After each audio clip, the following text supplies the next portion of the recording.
All right, let's go on to speaker number 2 for B10 Humorous, Parker Adair. The excitement of watching paint dry. The excitement of watching paint dry, Parker Adair.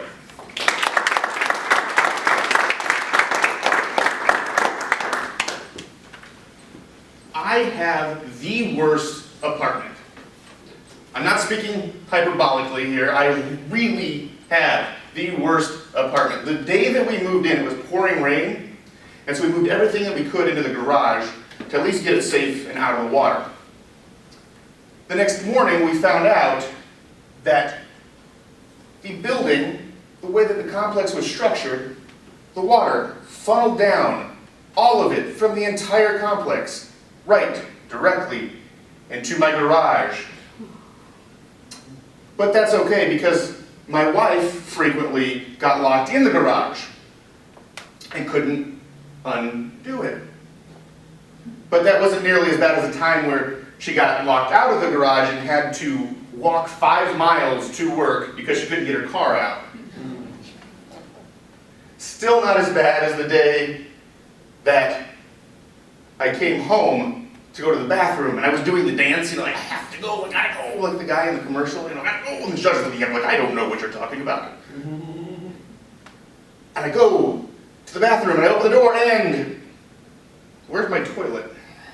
It's okay, I got the shower, right? Open the curtain. There's the toilet. All right, I looked in the right place.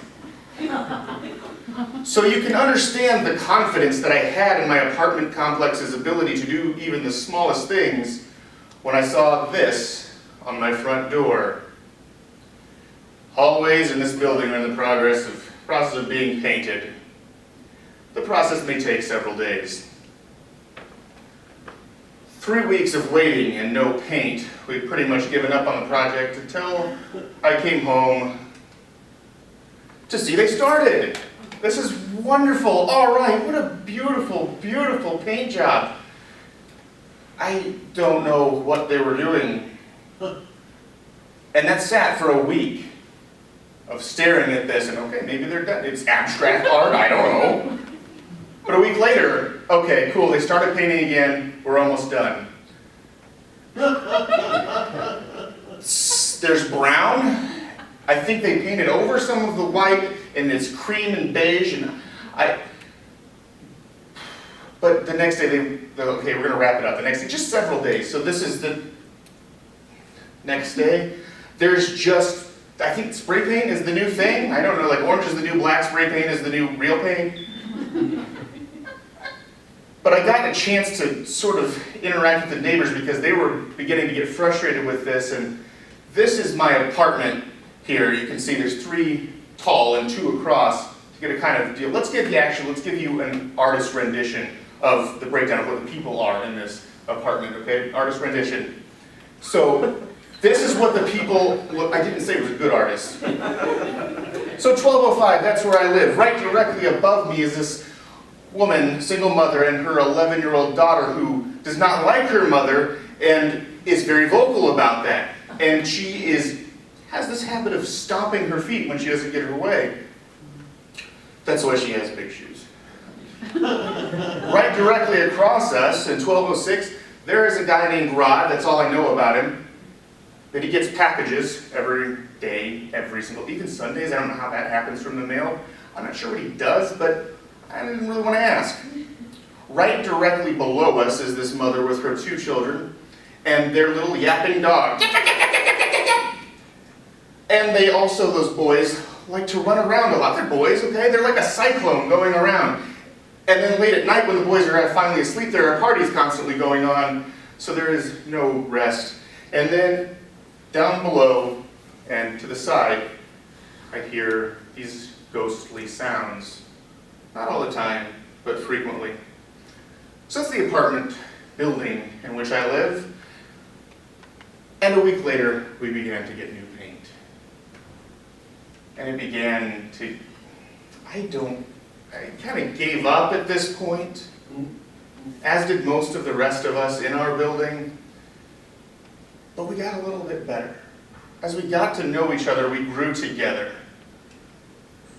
And that brings me to 1205. That's our building, or my apartment in our building.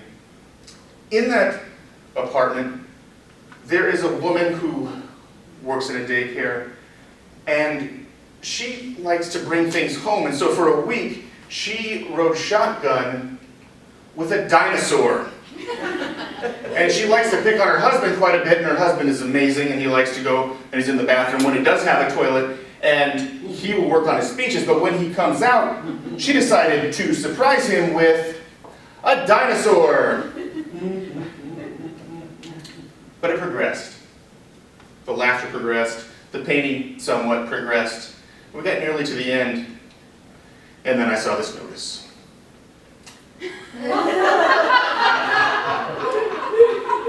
All right, more fun! And we got it finished. And the beauty of that is because of the paint, and possibly because of the fumes, I'm not sure, we got a chance to lighten things up. We got a chance to have fun. We got a chance to know each other. The doors literally were opened to our building, and we found that the woman above us with the daughter had gotten a treadmill, but her daughter now participated in that exercise, and they bonded together.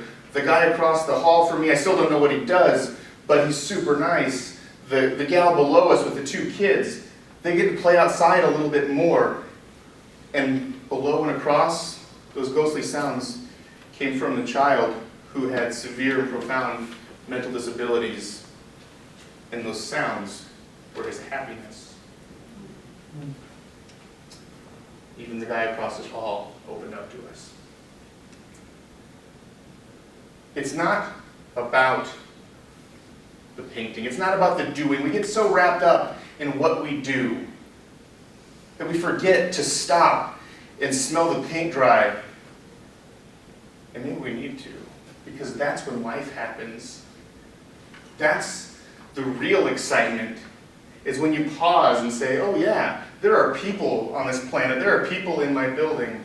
So welcome. Welcome to 1205. Welcome to my building. And please, whatever you do, don't forget to stop and watch the paint dry. Mr. President.